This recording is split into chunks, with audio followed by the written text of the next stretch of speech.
Hi, my name is Rowan, and here's another reflection blog, this time about Linda Hogan's masterpiece called Power. Look below for the transcripts. Here we go. Power is a wonderful piece of work by Linda Hogan, a woman of Chickasaw descent who is a poet, storyteller, and environmentalist, among other things. Her heritage is of mixed ethnicity, and it is vitally important to understanding the book as it is to her life. Indigenous life had a great influence on her, and it shows in how she lives her life from the view of an environmentalist and the connection she has with the land to her ability to tell a story about a native girl coming to age, and it's from a more visceral perspective. Being a person of color, a bi POC at that, leads to a different lived experience. A POC's experience when it comes to the white life and colonization, as well as the impact that it has on not just the natural environment, but the peoples as well. This book contains the lived experience of a person of color woven into every line on every page, picked with the intention of letting the detail tell the story that most may never be exposed to. So let's dive in. Mystery is a form of power. This line is placed before the first chapter, possibly as prologue or possibly as something else. Mystery is a form of power. This single line has a heavy foreshadowing element to it, both on a surface and deeper level. And just like the racism and colonization I mentioned earlier, mystery as a form of power can be read the same. And then some. Metaphors are not just casually dappled throughout the story. Metaphors, such as the first line before the story, are inherently heavy with meaning and are common for a reason. Hogan carefully places these metaphors to tell a story within the story that's being told. Reading the story purely on the surface level would disregard the purpose of it, of why she tells the story in the first place. Our main character in the story, Omishtu, is a girl caught between two worlds. At only 16, she has yet to find her place in the world. She is constantly being told and pulled to the modern world, but knowing in her heart that she belongs to the old world, one that is disregarded as being superstitious and irrelevant. The old world is one that she wants to not feel inclined to be a part of, but she already feels like an outsider to the modern world.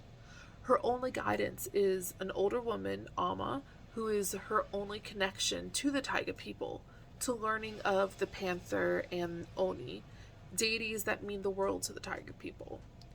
Her mother pushes back against her having this relationship, but Umishchu knows that this is where she's supposed to be, that this is the life she's supposed to have. It takes her some time, but the story is about navigating a world she knows she doesn't belong in. This story starts out just as the storm approaching. The storm is the catalyst for the main plotline. It would have been easy to make the storm the climax, such as it was for our previous read, Their Eyes Are Watching God by Zora Neale Hurston. Instead, the storm is the rising action, and arguably only the beginning of the rising action.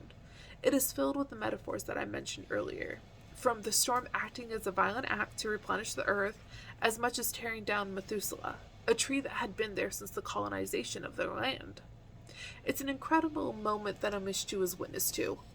It can be seen as the reason Amma and Omishtu are pulled to the task that they are, the killing of a creature they see as their god, their all-powerful being. I'm going to fast forward a bit to focus on what I feel is the most heavily planted metaphor throughout the story. It is well known that the colonizers came to this land and brought with them disease, destruction, and genocide. So much of the native land that was destroyed on top of the people being killed, their culture intentionally destroyed and erased from their history.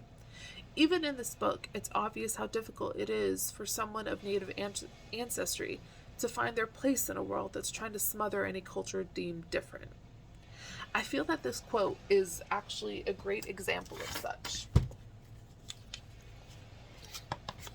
From the porch I see the vines beginning once again to grow on the side wall. Not the morning glory, but the persistent kudzu, an exotic species that does not belong here but takes over everything. It grows so fast you can watch it grow. Directly relating this to the way white people took over the land, the native people, Omishtu's people, and the way they were overtaken and unable to defend their home and themselves against the intruder. The exotic species does not belong is the metaphorical white people who are Christian and unrelated to the land, unappreciative of what is naturally given. This unappreciativeness is directly caused by the greed that white men feel, coming to take all that they can, even without any regard to those who they were hurting and what it would do to the land they were so desperate to take. Hogan was very implicit in what she was writing. She wanted to express the difficulty that Amishtu was having, coming to age at a time in which being torn between two worlds. Amishtu was described as knowing where she belonged with her people, the taiga, and yet being tugged from it by her Christian mother, who felt that with a bit of faith she could know her place among white people.